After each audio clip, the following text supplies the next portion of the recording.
Should I be buying and listening to CDs in 2019? This is a question being asked by literally no one. Other than me, of course. I mean, most people will tell you that's why we use Spotify, you idiot. But I don't know, I'm firmly convinced at this moment in time that I get a better result when I'm using my main hi-fi if I play it with one of these. I mean, I use streaming services all the time like Spotify. I use it on my phone, I use it on my tablet, and I use it on fantastic little devices like this JBL speaker that I'll do a review on at a later date. But when I'm using my main hi-fi, surely I get a better result for using one of these, right? Well, that's what I'm going to find out.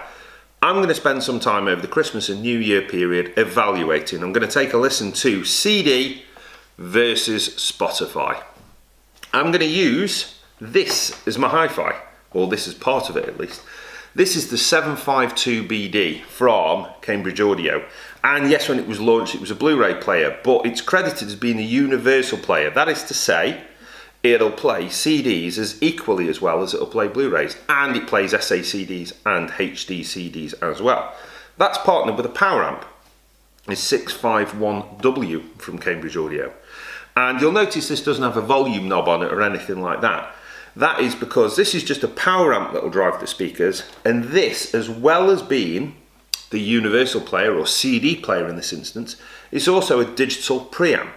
So the one handset with play, pause, track up and down will also do the volume as well. This tells this how loud to play the music, which is ideal. It's a brilliant, I think it's a really good looking and elegant CD based hi-fi. This is going to be partnered with the Klipsch RF7 Mark IIs, my personal favourite speakers of all time. I've travelled with my electronics to France to a friend of mine who's going to lend me his cinema to do this evaluation process. And there was no point in transporting my speakers, but also when you see these speakers, you'll know why it's not so easy just to pop them in the boot and drive them over to France. They're simply enormous. 100 dB sensitivity though, so despite the fact they're a big old speaker, it doesn't take a lot of energy to get them going. Thankfully, I've got plenty of grunt in this fella here. Now when it comes to playing Spotify, that's the bit, it's going to be a little bit more tricky, I suppose. I mean, I've got a few devices. I don't definitively know the best way to play Spotify through this fella here. He has digital inputs, so the DAC that is used when playing a CD can also be accessed via digital inputs on the back panel, so optical and coax digital inputs. So you can attach devices such as the Google Chromecast Audio, in my opinion, one of the greatest hi-fi inventions ever, and it's not from a hi-fi company. And the Sonos Connect, of which I must have installed at least a couple of thousand by now, and performance-wise is regarded as being one of the best budget streamers, audio streamers. You know, they go into tens of thousands of pounds, but this being still an expensive product, but more towards the budget end. So I'm going to try these devices through the Cambridge, and then they've got the fairest fight possible, haven't they, really? I mean, everything's utilising the same DAC, which is then connected to the same power amp and the same speakers. So it's going to give it the fairest possible chance imaginable, I would think. So come with, and I'll investigate. I went into this with a preconceived idea that CD was going to sound fantastic, Spotify was going to sound rubbish. Well, that's not how it's shaping up at all, actually, for a variety of reasons. I'll share with you my findings on my CD in just a moment. The first thing to say is I've noticed I'm listening differently, and that sounds like a stupid thing to say, but believe me, sitting down and listening to music with friends and a glass of red is a whole lot more enjoyable than, you know, really paying attention to what's going on, then making notes, doing it in solitary confinement and minus the glass of red. It's hardly very fair, is it, if by the end of the test I'm half slosh. So I'm glad the testing's nearly over, because I've not enjoyed this as much as I thought I was going to. Oh God, that sounds really ungrateful, doesn't it? But anyway, my findings with the music have been really interesting. This is Sheryl Crow, don't know what album that is, But Redemption Day is the track I've been using on that one primarily, and I found that it doesn't really matter what kit I listen to, whether it's the Cambridge Audio Universal player or as an MP3 on the Chromecast Audio. That album sounds pretty compressed throughout. There doesn't seem to be a lot of dynamic range on it, and so it really doesn't matter which device you listen to it on. It consistently sounds bad. Or it never sounds great. It just... I really enjoy the album though, but when you do A-B comparisons between them all, it just... nothing really fires through as being able to tell you which device is which. I'm finding the same result with this. Gregory Porter, and the track on this one being Hey Laura primarily, although I have used others. And this is the same, but for different reasons. Doesn't really matter what device I use. This is so buttery smooth and wonderful to listen to that irrespective of what device I use, I always get a fantastic result. So I found that quite interesting. Carolina Chocolate Drops, Why Don't You Do Right, that has really separated the kit out for me. In an A-B comparison, at least, between the various devices, I've been able to pick it out enormously, I'd say.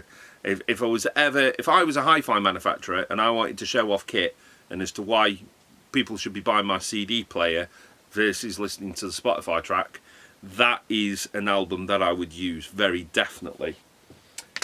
And then this one, Ian Brown, Golden Great, and Set My Baby Free. Have a listen to that track if you never have. It's what I would call a studio album, in that I don't think you'd be able to recreate it. Unlike the Carolina Chocolate Drops, I reckon that's probably a fair representation of how they sound live. Whereas with this one, I don't think you'd ever be able to recreate it on the road. It has to be done in the studio. And what I found with that one is I actually preferred listening to the Spotify track. And I think that's because the start of that track is so raucous that actually the smoothing effect that might be happening as a result of having less information through Spotify is actually more enjoyable to listen to. So yes, I'm getting more information from the CD, but actually I prefer listening to it through Spotify because it's not as brutal. So I'm betraying Ian Brown there and what he intended me to listen to, but then I am listening to it as opposed to listening to the CD where you either knock the volume down or just turn it off altogether because it's all just a bit too much. So that's been really revealing so far. Initially I had this big old pile of CDs and I was removing them from the test because of one reason or another, as the before mentioned. However, that's stupid because this is representative of the music that I listen to, and I'm going to continue to listen to this music after this test, so it should be part of this test. I don't know what my conclusion's going to be at the moment because it's all over the map. So I've just got to the point where I've packed away all the equipment. It's in a big pile at the back of the room. You can probably just make out the Sonos connectors there.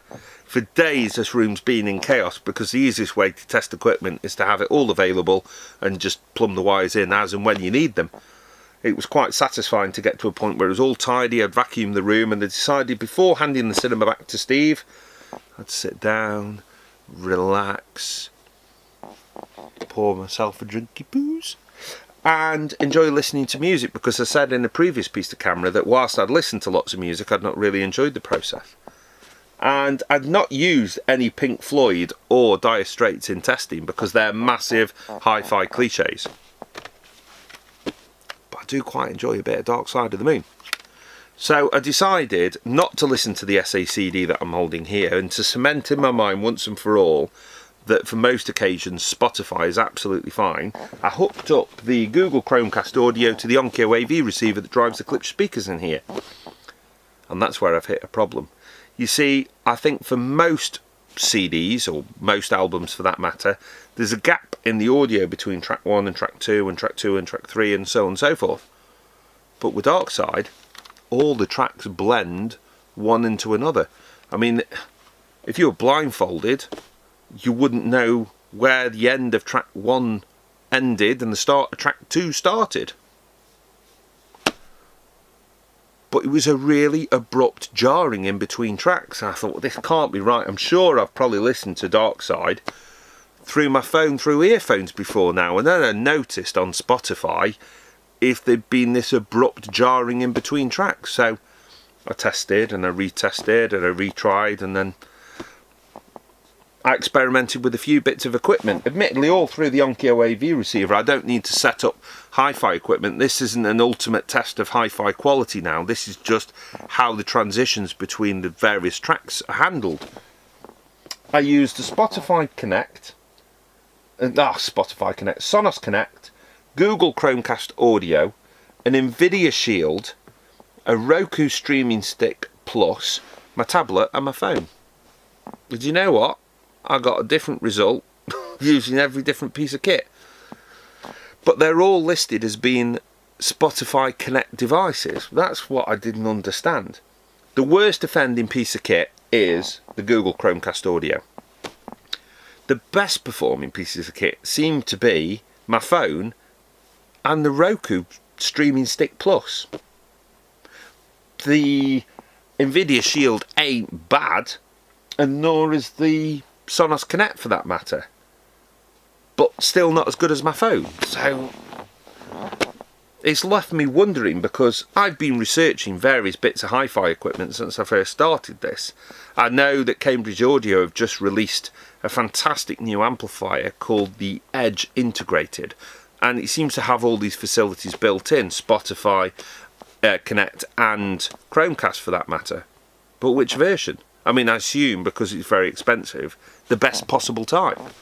But by the same token, Onkyo have a receiver, I think, called the TX8250, which seems to have every possible connection built in also. And which version of Spotify Connect has that got in? Because there's only one standard, it would appear, but then the experience can be different depending on the product that you're using. So can I wholeheartedly recommend that it is good for all occasions if you're somebody who listens to a lot of live albums or this sort of thing, and then there's that annoying jarring in between tracks. So I've made it more complicated, I admit, but then I am being thorough with my testing. That's the whole point of this. It's not a box ticking exercise. I want you to get stuck in and find out for myself, not for consumer advice. I know the question, should I be buying and listening to CDs in 2019, is a question that no one else is asking. But if I'm going to do it, I might as well be thorough. I've got all the facilities, I've just got to put the time in and record the results. And so far, I'm a bit perplexed. So, the answer to the question, should I be buying and listening to CDs in 2019, is yes. With the exception of that Ian Brown CD that I personally preferred the Spotify stream of. That was the only one, and I was the only individual who felt that way. In all testing with anyone that I've involved, ultimately the best performance in terms of audio sound quality and the gapless playback between tracks where they transition from track 1 to track 2, the CD's got it nailed. Definitely the best performer. So that's it. No. I will, for the start of 2019, continue to purchase CDs. For 2019, or the start of at least, I'm going to buy my CDs and I'm going to research something called Roon. I'm also going to have a bit of a look at high-res audio to see if there's a device that I can buy to replace my disc spinner that will do the trick when it comes to playing back the various audio formats that I'm using at the moment, with one eye on the future in terms of DSD and also the MQA standards, which I'm told are creeping up on us any time now. So there we are. Very sorry for meandering as long as I have, but I want you to get this right, and I think I have. So I'm hoping the other video is A, easy to shoot, B, comes to you quicker. Thanks ever so much for your patience. Bye.